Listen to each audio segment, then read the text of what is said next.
The Story of an Hour by Kate Chopin. Knowing that Mrs. Mallard was afflicted with a heart trouble, great care was taken to break to her as gently as possible the news of her husband's death. It was her sister Josephine who told her, in broken sentences, veiled hints that revealed in half concealing. Her husband's friend Richards was there too, near her.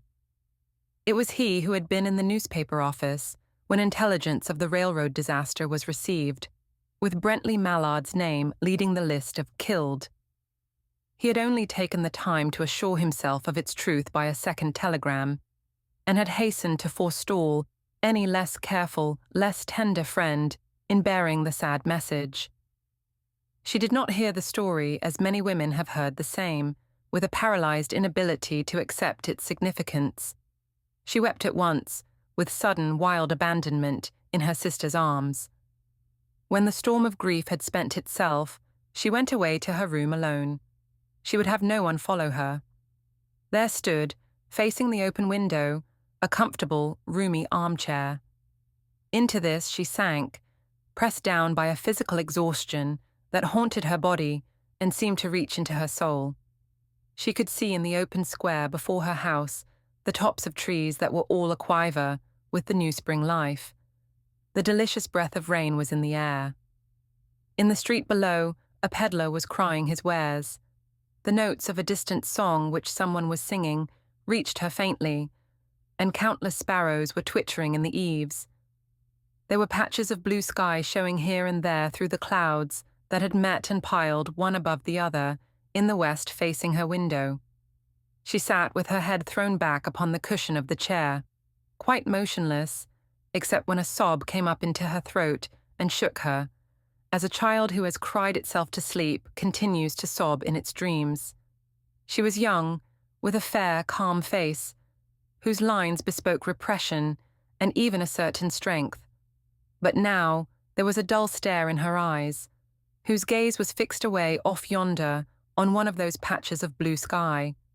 It was not a glance of reflection, but rather indicated a suspension of intelligent thought. There was something coming to her, and she was waiting for it fearfully. What was it? She did not know. It was too subtle and elusive to name.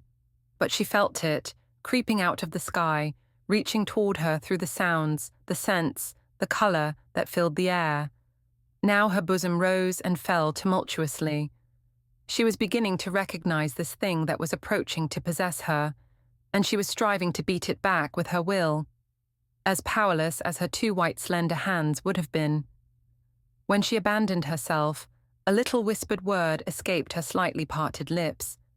She said it over and over under her breath, "Free, free, free!" The vacant stare, and the look of terror that had followed it, went from her eyes. They stayed keen and bright. Her pulses beat fast, and the coursing blood warmed and relaxed every inch of her body. She did not stop to ask if it were or were not a monstrous joy that held her. A clear and exalted perception enabled her to dismiss the suggestion as trivial. She knew that she would weep again when she saw the kind, tender hands folded in death, the face that had never looked save with love upon her, fixed and grey and dead. But she saw beyond that bitter moment a long procession of years to come that would belong to her absolutely, and she opened and spread her arms out to them in welcome. There would be no one to live for her during those coming years. She would live for herself.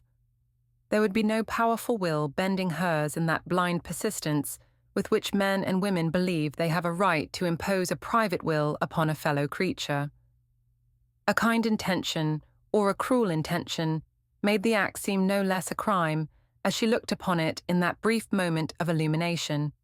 And yet she had loved him, sometimes. Often she had not. What did it matter? What could love, the unsolved mystery, count for in the face of this possession of self-assertion which she suddenly recognized as the strongest impulse of her being? Free, body and soul, free, she kept whispering. Josephine was kneeling before the closed door, with her lips to the keyhole, imploring for admission. "Louise, open the door. I beg, open the door. You will make yourself ill. What are you doing, Louise? For heaven's sake, open the door. Go away, I am not making myself ill. No, she was drinking in a very elixir of life through that open window. Her fancy was running riot along those days ahead of her. Spring days and summer days, and all sorts of days that would be her own. She breathed a quick prayer that life might be long. It was only yesterday she had thought with a shudder that life might be long. She arose at length and opened the door to her sister's importunities. There was a feverish triumph in her eyes, and she carried herself unwittingly like a goddess of victory. She clasped her sister's waist, and together they descended the stairs. Richard stood waiting for them at the bottom. Someone was opening the front door with a latchkey.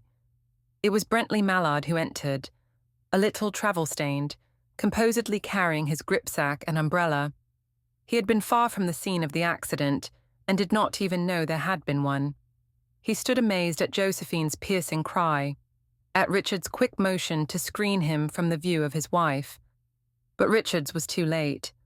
When the doctors came, they said she had died of heart disease, of joy that kills.